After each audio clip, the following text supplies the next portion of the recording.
और राज्यों के भीतर भी पानी को लेकर के आपस में संघर्ष पैदा हुई है, प्रतिस्पर्धा पैदा हुई और उनका जिस पर हक था उस पर पाकिस्तान मौज करता रहा और ये दुनिया में अपनी डिप्लोमेसी के पाठ पढ़ाते रहते हैं। आदरणीय अध्यक्ष जी,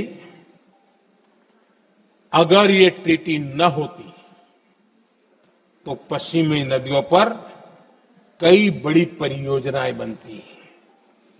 पंजाब, हरियाणा, राजस्थान और दिल्ली, वहां के किसानों को भरपूर पानी मिलता, पीने के पानी की कोई समस्या नहीं रहती।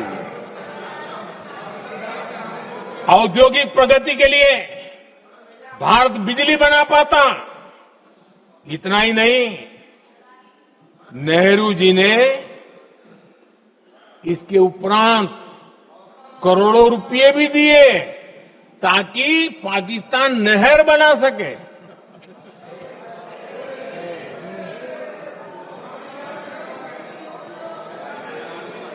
आदरणीय अध्यक्ष जी, इससे भी बड़ी बात, देश चौंक जाएगा। ये चीजें छिपाई गई है, दबा दी गई है। कहीं भी बांध बनता है तो उसमें एक मैकेनिज्म होता है उसकी सफाई का, डीसिल्टिंग का। उसमें जो मिट्टी भर जाती है, बाकी घास वगैरह आकर के भर जाता है तो उसकी कैपेसिटी कम होती है, तो उसकी सफाई के लिए यानी इनबिल्ट व्यवस्था होती है।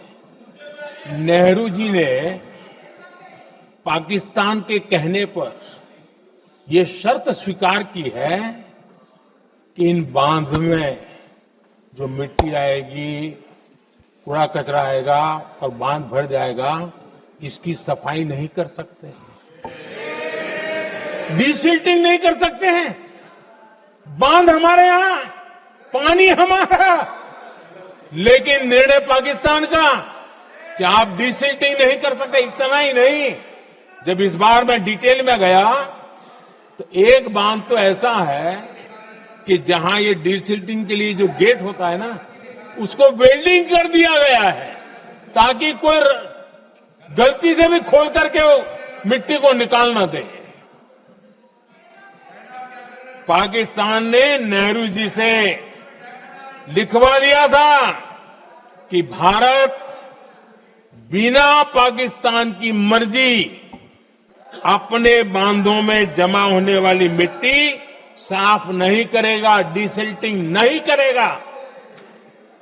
ये समझौता देश के खिलाफ था और बाद में नेहरू जी को भी ये गलती माननी पड़ी। इस समझौते में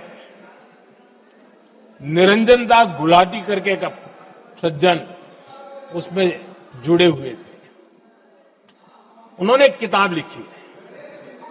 उस किताब में उन्होंने लिखा है कि फरवरी 1961 में नेहरू ने उनसे कहा था, गुलाटी, मुझे उम्मीद थी कि यह समझौता अन्य समस्याओं के समाधान का रास्ता खोलेगा, लेकिन हम वहीं हैं जहां पहले थे। ये नेहरू जी ने कहा। नेहरू जी केवल तत्कालिक प्रभाव देख पा रहे थे, इसलिए उन्होंने कहा कि हम वहीं के वहीं हैं, लेकिन सच्चाई ये कि इस एग्रीमेंट के कारण देश बहुत पिछड़ गया, देश बहुत पीछे चल गया और देश का बहुत नुकसान हुआ। हमारे किसानों को नुकसान हुआ, हमारी खेती को नुकसान हुआ। और नेहरू जी उस डिप्लोमेसी को जानते थे जिसमें किसान का कोई वजूद ही नहीं था। यह हाल करके रखा था उन्होंने। कांग्रेस ने हमेशा नेशनल सिक्योरिटी पर समझौता किया। आज जो लोग पूछ रहे हैं पीओके को वापस क्यों नहीं लिया, वैसे ये सवाल मुझे ही पूछ सकते हैं और किसको पूछ सकते हैं।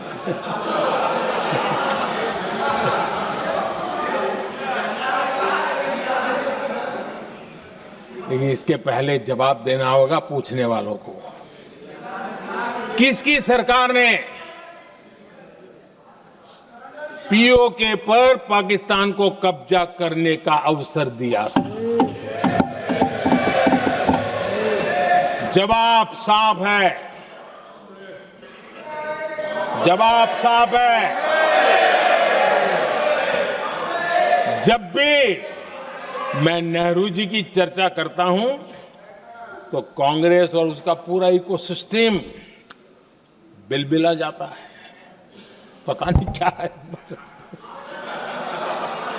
आदरणीय अध्यक्ष जी, हम एक शेर सुना करते थे, मुझे ज्यादा इसका ज्ञान तो नहीं है लेकिन सुनते थे। लम्हों ने खता की और सदियों ने सजा पाई। आजादी के बाद से ही जो फैसले लिए गए उनकी सजा आज तक देश भुगत रहा है। आदरणीय अध्यक्ष जी, कांग्रेस की कमजोर सरकारों के कारण देश को कितनी जानें गंवानी पड़ी, हमें अपनों को खोना पड़ा। आदरणीय अध्यक्ष जी, आतंकवाद पर ये लगाम लगाई जा सकती थी। हमारी सरकार ने 11 साल में ये करके दिखाया, एक बहुत बड़ा सबूत है।